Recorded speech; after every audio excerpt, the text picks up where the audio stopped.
Oi, gente! Bom, hoje eu tô aqui, olha só, no consultório de um neurologista. Gente, o que essa doutora tá fazendo no neurologista, né? O Zé, gente, é meu amigo, ó, de faz tempo, né, Zé? Muito Zé. Foi meu veterano, ele é um ano mais velho que eu, tá? Porque ele é mais velho que eu.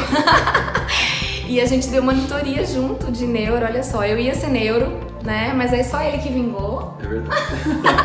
Teve mais dois da turma, né? Que vingaram, foram ser neurologistas e eu fui ser feliz, né? Porque GO é feliz. É muito mais feliz que neuro. Mas brincadeiras à parte, o Zé é um ótimo neurologista, quem eu confio, quem eu ligo, quem eu peço ajuda quando eu preciso. E aí eu trouxe ele pra gente falar de alguns temas que são importantes na vida e na saúde de vocês. E um deles é a cefaleia, ou seja, aquela dor de cabeça que fica ali, que atrapalha, que incomoda o seu dia a dia. E a nossa dúvida sempre é até que ponto é aquela dor de cabeçazinha que a gente deixou de se alimentar, ou que a gente tá mais nervosa, ansiosa, ou quando passa a ser uma dor de cabeça que a gente tem que se preocupar. E aí ele vai falar um pouquinho.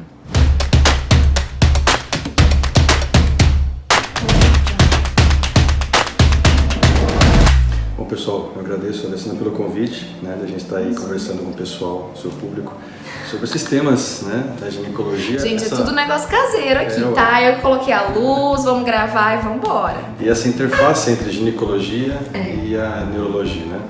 Então, assim, pessoal, a gente vai conversar hoje sobre alguns temas bem importantes dentro da neurologia. O primeiro tema que eu acho que é muito relevante a gente pincelar, conversar um pouco, é sobre cefaleia, né? Dor de cabeça. Dor de cabeça é um sintoma muito comum no dia a dia. Talvez seja o sintoma mais comum no ambulatório de neurologia. A queixa mais comum no consultório de neurologia é a dor de cabeça. Então, quando o neurologista, quando os pacientes se queixam de dor de cabeça, é uma coisa que a gente tem que estar sempre em alerta, porque existem algumas causas que a gente pode pensar como causas da dor de cabeça. A dor de cabeça ela pode ser a doença em si, ou seja, no caso de uma enxaqueca, de uma dor de cabeça tipo tensional, por exemplo. A dor de cabeça, primária, né? Isso, são as dores de cabeça, você fala, as primárias, a dor de cabeça ela é a doença. E a dor de cabeça também pode ser sintomas de outras doenças.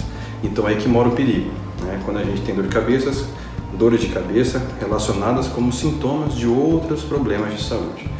Quando é uma dor de cabeça como doença a princípio, quando a gente diagnostica como enxaqueca, como dor de cabeça tipo tensional, a gente fala de dores de cabeça que são primárias, como a Alessandra mesmo disse, ou seja, são dores de cabeça benignas.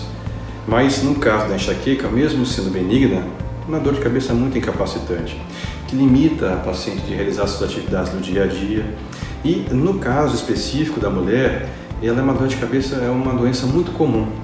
E a gente sabe que não é só desculpa pro marido. Não é só desculpa pro marido, realmente. Tem gente que sofre disso sim, tá? E a gente sabe que isso é muito comum realmente e tem um fator hormonal associado. Sim. Tanto é que é muito comum as mulheres terem dor de cabeça do tipo enxaqueca no período perimenstrual, antes, durante ou após a menstruação. Isso se dá por essa desregulação menstrual, hormonal, que acontece durante esse período. E são dores bastante incapacitantes, apesar de serem benignas. Então, isso é muito importante. E um ponto muito interessante que muitas vezes as mulheres que têm enxaqueca também engravidam, né? E aí que é uma situação que é complexa. Por quê? Porque as medicações que muitas vezes nós usamos na enxaqueca no período que a mulher não está grávida, são medicamentos que muitas vezes nós não podemos utilizar durante a gravidez.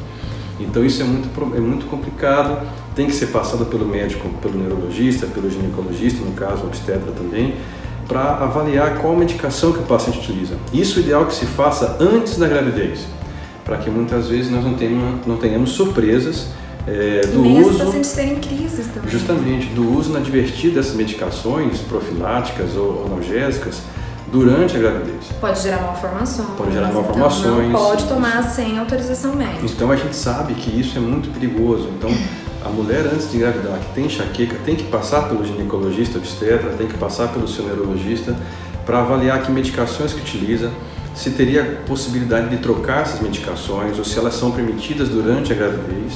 Então isso é muito sério, porque pode gerar problemas para o bebê. E a gente sabe que durante a gravidez a enxaqueca ela pode melhorar, como também pode às vezes piorar. Tem muitas pacientes que relatam que melhoram. Isso. Ou e pior. aí a gente consegue muitas vezes deixar só o sintomático na gravidez. Caso tenha alguma crise. E aí tem a outra situação que é a lactação, depois que ganha, depois que o bebê nasce, e aí vem a questão do aleitamento materno também. que é uma outra situação que a gente também tem que tomar cuidado, que tem alguns medicamentos que passam pelo leite materno e também o bebê acaba ingerindo essa medicação através do aleitamento materno. Então são algumas medicações que a gente precisa tomar cuidado.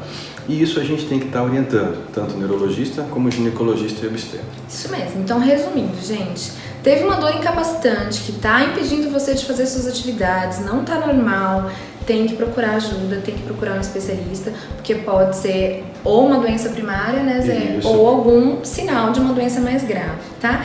E o que fazer para prevenir essas dores de cabeça? Então, quando a gente fala de enxaqueca, né, Alessandra, a gente tem algumas coisas que nós podemos fazer, do ponto de vista não medicamentoso. Isso. Né? Então, assim, ó, o primeiro ponto que eu acho muito importante é a gente orientar, a gente chama de diário de dor de cabeça. Né? Cada paciente é um paciente, cada pessoa é uma pessoa, né? Então, quanto mais a gente individualizar o tratamento, melhor. Então, o diário de dor é muito importante. A gente tentar entender como são as características da dor do paciente, quais são os fatores gatilhos, porque muitas vezes, para o paciente X, um gatilho é um, para o paciente Y, um gatilho é outro.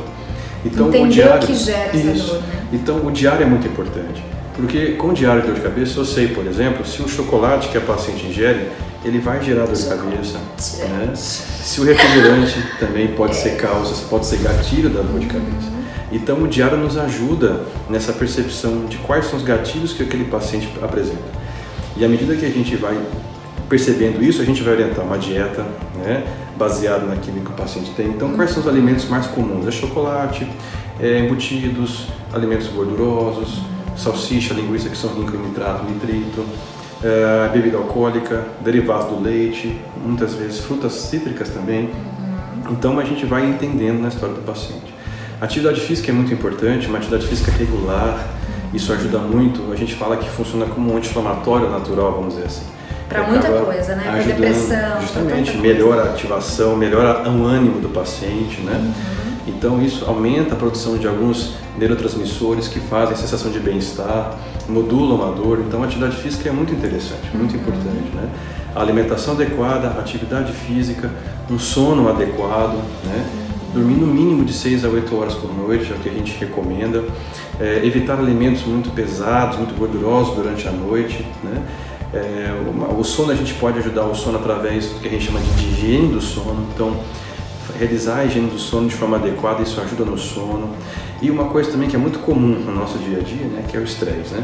O estresse, a ansiedade, o dia a dia, a correria, isso também é um fator, acaba sendo um fator gatilho para enxaqueca. Então, essas são uma das medidas simples que a gente pode orientar que reduzem bastante a incidência das dores de cabeça do tipo enxaqueca. Ótimo. Tá bom? Então é isso, Zé. Obrigada. Imagina, eu agradeço o convite.